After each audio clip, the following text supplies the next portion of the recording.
Hello, my amazing friends. Today, I have something truly special for you. Listen carefully, because this story can change the way you think, speak, and feel about English. He is the finest writer and storyteller the world has ever known. William Shakespeare. He understood the human heart better than anyone. You must have heard of Romeo and Juliet, Hamlet, Macbeth, and Othello.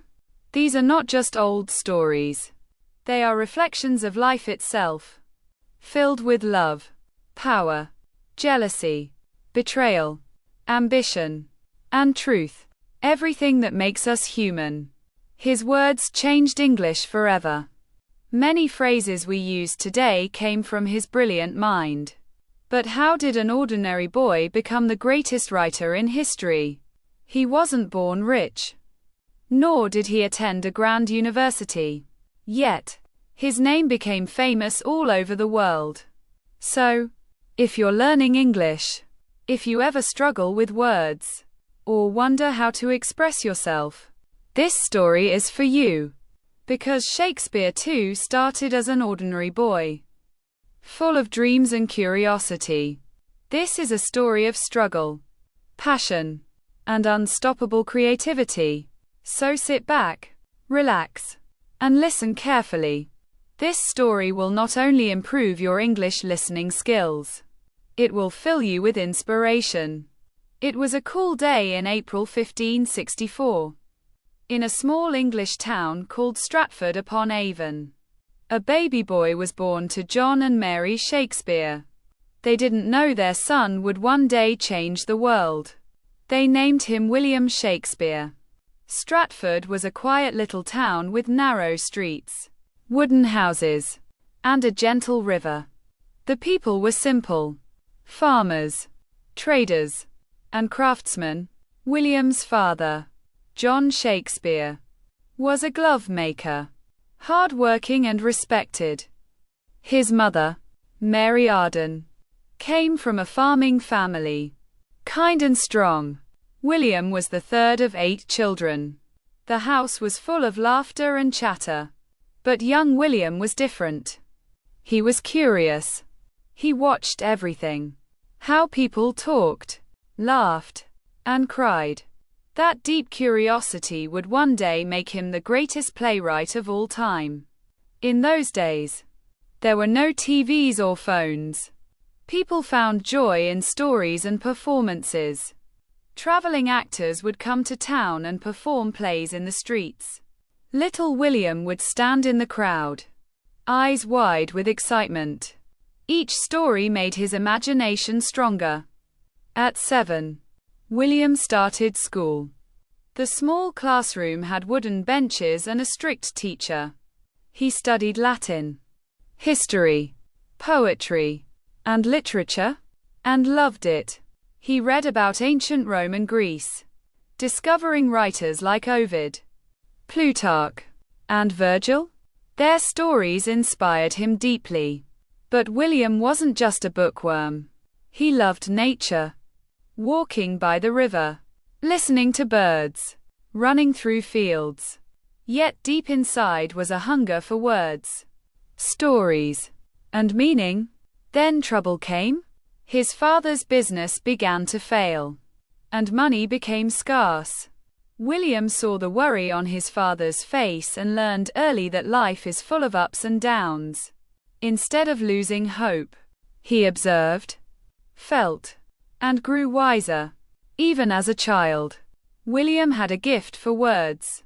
He made up poems and funny rhymes, performing them for his friends. But no one in Stratford could have guessed that this boy would one day write the most famous plays in the world.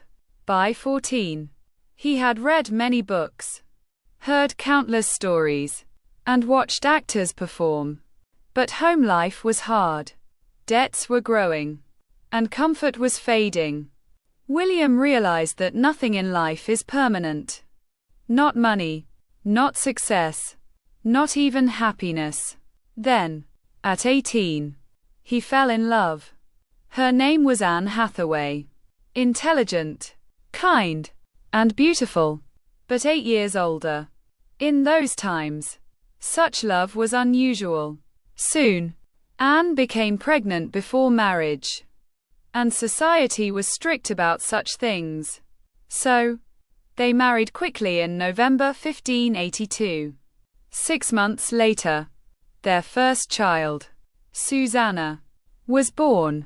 2 years later came twins, Hamnet and Judith, at just 21.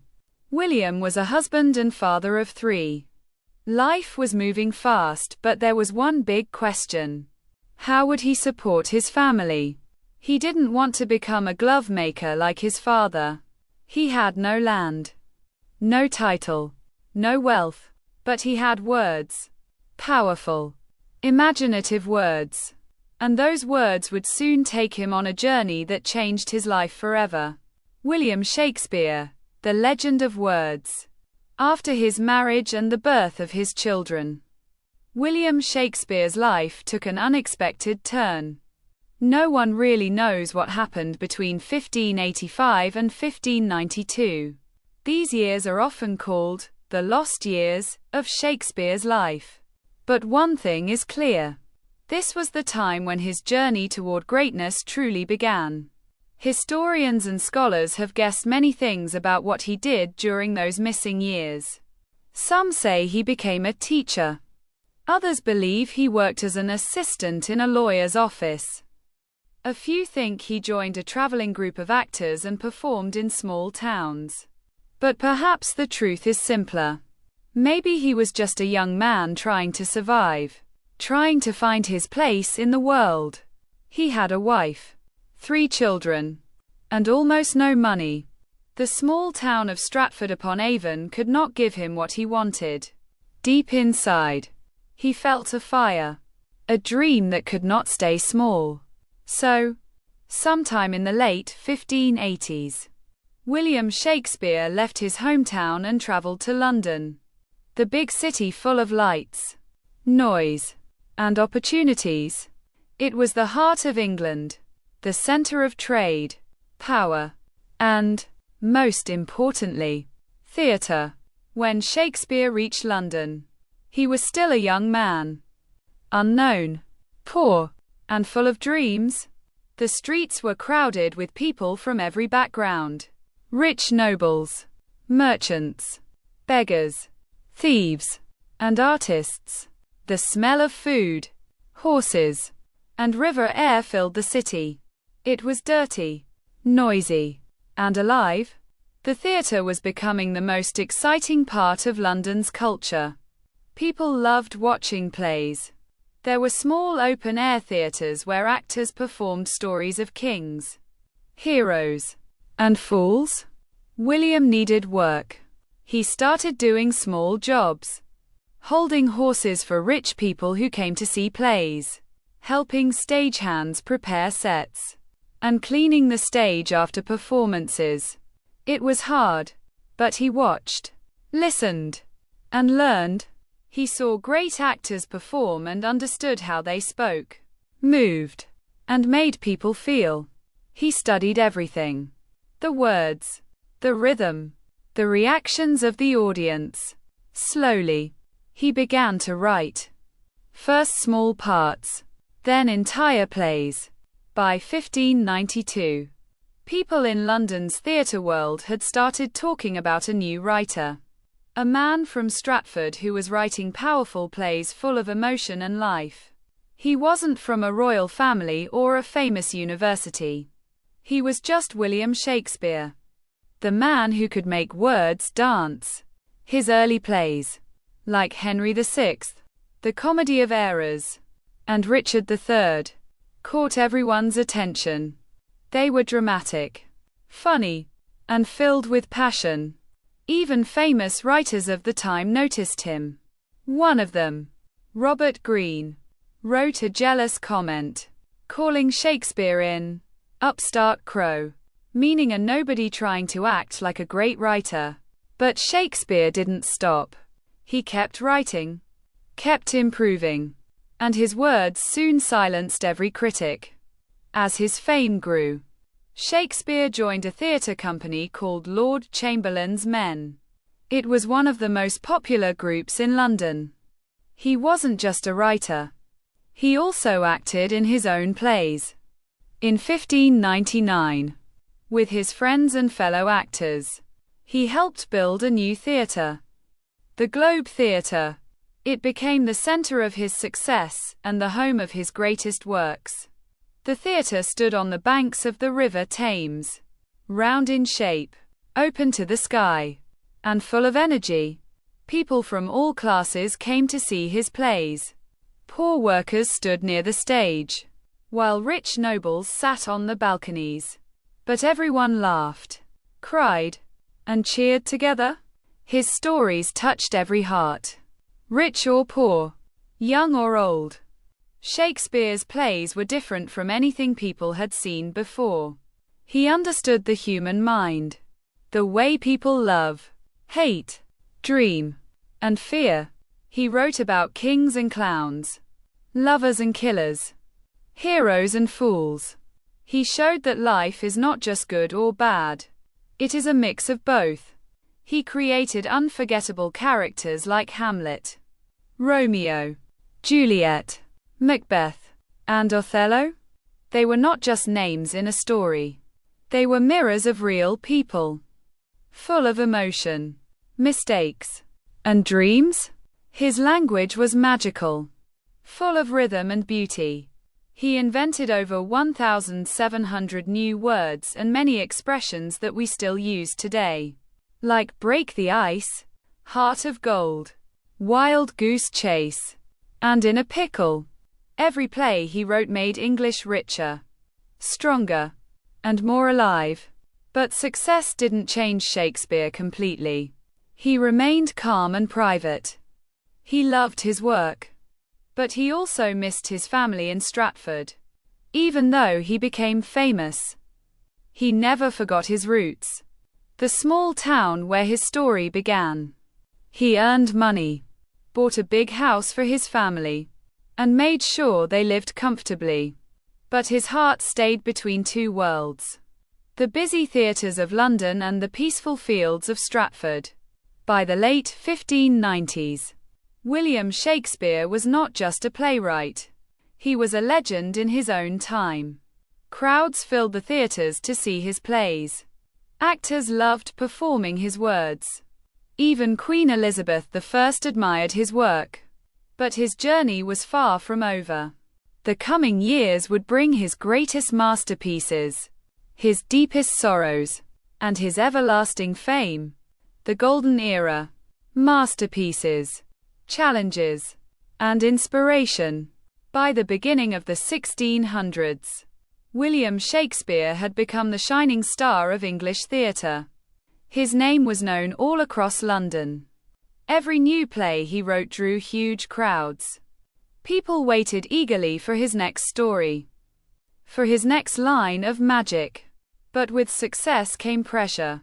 London's theatre world was full of competition. Many writers wanted fame, but very few could reach the hearts of the people the way Shakespeare did. He didn't just write stories. He painted emotions with words.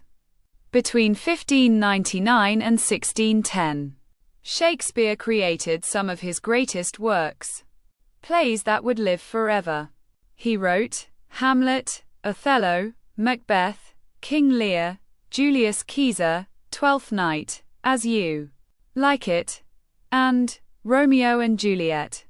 Each of these plays showed a different side of human life: love, jealousy, ambition, kindness, and betrayal. In Romeo and Juliet, he showed how pure love could be destroyed by hatred and pride. In Hamlet, he explored the human mind, doubt, fear, and the question of what is right or wrong. In Macbeth, he showed how greed for power can destroy a person's soul. And in King Lear, he revealed the pain of a father betrayed by his own children.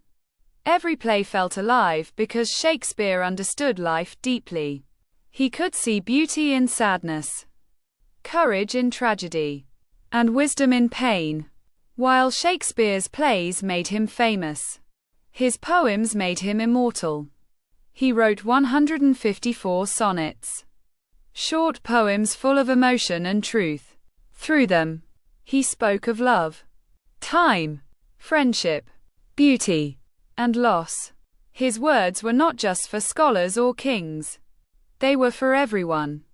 He wrote about simple feelings that every person could understand. The joy of love, the pain of parting, the fear of growing old. Even today, when people say, "Love is eternal," they are echoing Shakespeare's spirit.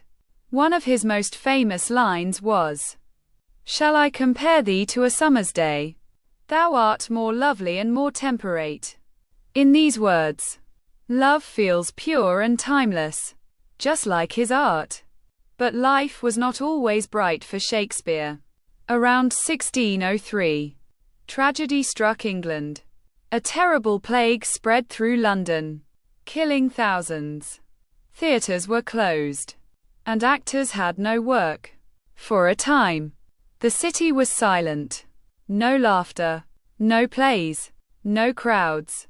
During this period, Shakespeare turned again to writing poetry. He spent time reflecting on life and death, on hope and sorrow. When the theatres reopened, his plays became even deeper, more emotional, more human. He began to write tragedies that touched the heart of every person who had suffered loss. But even in his darkest stories, there was always a light, a message of courage, forgiveness, and wisdom. He believed that every fall teaches us something. Every mistake helps us grow. Behind the fame, Shakespeare remained a quiet man. He was loved by his friends and respected by his fellow actors. They admired his calm nature and strong work ethic.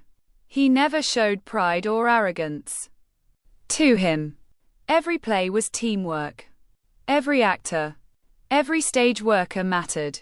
He was also a family man at heart. Though he lived mostly in London, he often returned to Stratford to see his wife, Anne Hathaway, and their children. He bought a large house called New Place, one of the biggest homes in the town. He wanted his family to live in comfort and peace. But tragedy came again. His only son, Hamnet, died at the young age of 11. The loss broke Shakespeare's heart. Many believe that his grief became the emotional power behind Hamlet, a play filled with questions about life and death. Through his pain, Shakespeare learned something beautiful, that even sorrow can give birth to greatness. Shakespeare's plays were not just entertainment. They were lessons for life. He taught people to think, to question, and to feel. In Julius Caesar, he warned about the danger of betrayal. In The Merchant of Venice, he spoke about mercy and justice. In As You Like It, he reminded everyone that the world is like a stage and each of us plays a part. He once wrote, "The web of our life is of a mingled yarn, good and ill together." These lines remind us that life is never perfect. It is a mix of joy and pain, laughter and tears. By 1610, Shakespeare had written over 37 plays, 154 sonnets, and 2 long poems. He had become the most celebrated playwright in all of England. Even kings and queens came to see his performances. His theatre, the Globe, stood proudly as a symbol of creativity and courage. But Shakespeare remained humble. He believed his words belonged not to him alone, but to the people who felt them. He once wrote, "My words fly up, my thoughts remain below. Words without thoughts never to heaven go." Through these lines, he taught that true greatness comes from sincerity, from writing and speaking with heart. By the end of the first decade of the 1600s, Shakespeare had reached the peak of his career. But even at the top, he was still learning, still growing, still reflecting on life's mysteries. He had conquered the stage, inspired generations, and transformed the English language forever. Yet, his journey was not finished. The final act of his story, full of peace, legacy, and timeless inspiration, was yet to come. The final years, wisdom, legacy, and the immortal spirit of Shakespeare. By the year 1610, William Shakespeare had achieved everything a writer could ever dream of. He was famous, respected, and wealthy. His plays were performed before kings and queens. His poems were loved by the common people. And his words had already begun to shape the English language. Yet, in his heart, Shakespeare was a simple man. He had seen the bright lights of success, but he had also seen the shadows of loss and pain. Now, after years of creating beauty through words, he longed for peace, not applause. After spending more than 20 years in the busy, noisy streets of London, Shakespeare decided to return to his hometown, Stratford-upon-Avon. He had left that small town as a young dreamer, and now he returned as the most famous writer in the world. He bought a grand house called New Place, the largest home in Stratford. It had beautiful gardens, quiet surroundings, and fresh country air. Here, Shakespeare found what he had always been searching for: silence, family, and reflection. He spent his mornings walking through his garden, listening to the birds and watching the river flow. He would sit by his window, writing small notes, letters, or short poems, not for fame, but for peace. Sometimes, local children would see him walking slowly through the streets and whisper, "There goes Mr. Shakespeare, the man who writes stories for the whole world."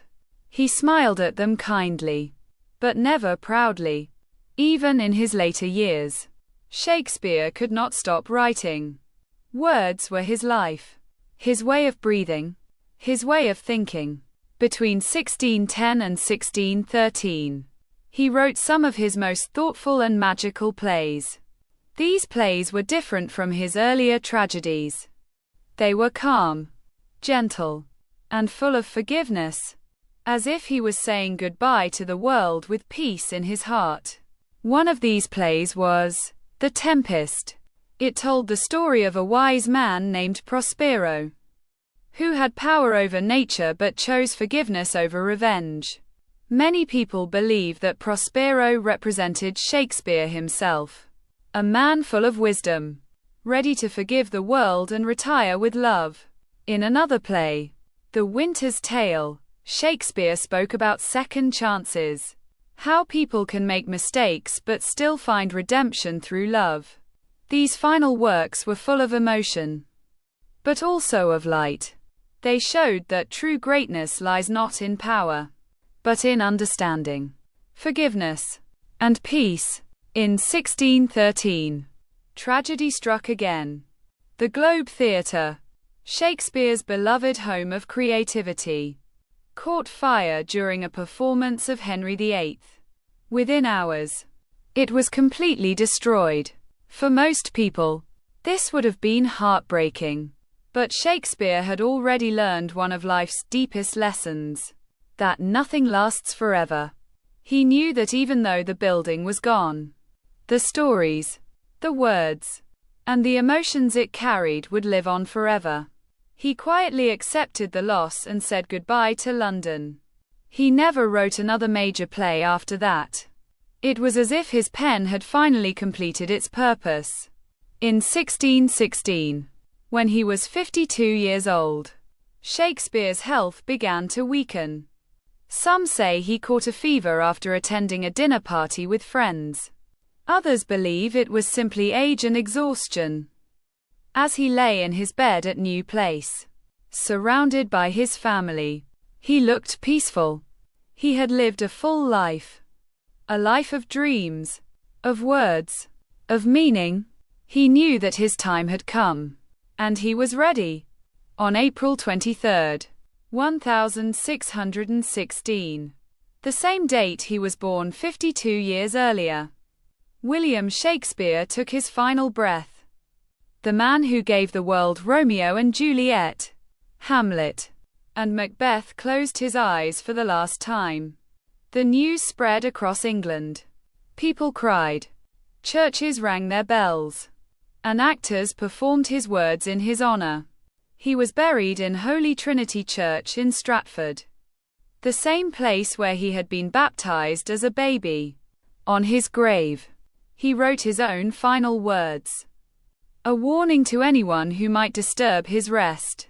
Good friend, for Jesus' sake forbear to dig the dust enclosed here. Blessed be the man that spares these stones. And cursed be he that moves my bones. Even in death, Shakespeare's words had power, rhythm, and grace. After his death, many people thought the world would soon forget him. But the opposite happened.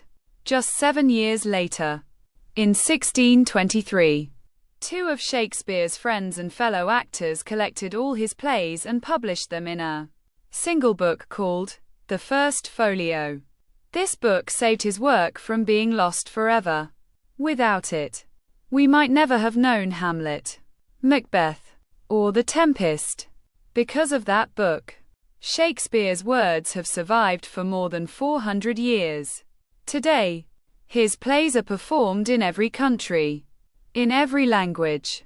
His words are spoken by presidents, actors, teachers, and students. Lines like, "All the world's a stage, and all the men and women merely players," and "To be or not to be, that is the question," still echo through time.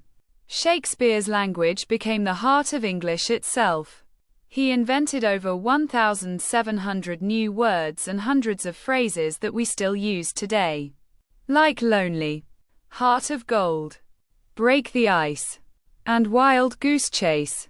He changed not just literature, but the very way people think and speak.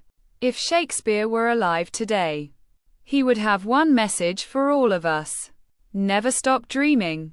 Never stop believing in the power of your words, your ideas, and your imagination. He started as an ordinary boy from a small town. No money, no fame, no special help, but he followed his heart, and his words made him immortal. So if you ever feel small or lost, remember Shakespeare's journey. He proved that greatness does not come from birth. It comes from courage, hard work, and passion. He once wrote, "It is not in the stars to hold our destiny but in ourselves." And that is the truth. Your destiny is in your own hands. So dream big, speak bravely, and let your story begin. Because who knows? The next great storyteller the world remembers might be you. Through stories like this, The Legends in English helps you get inspired, learn powerful English, and grow with wisdom from the world's greatest minds. Keep learning, keep shining, and stay legendary.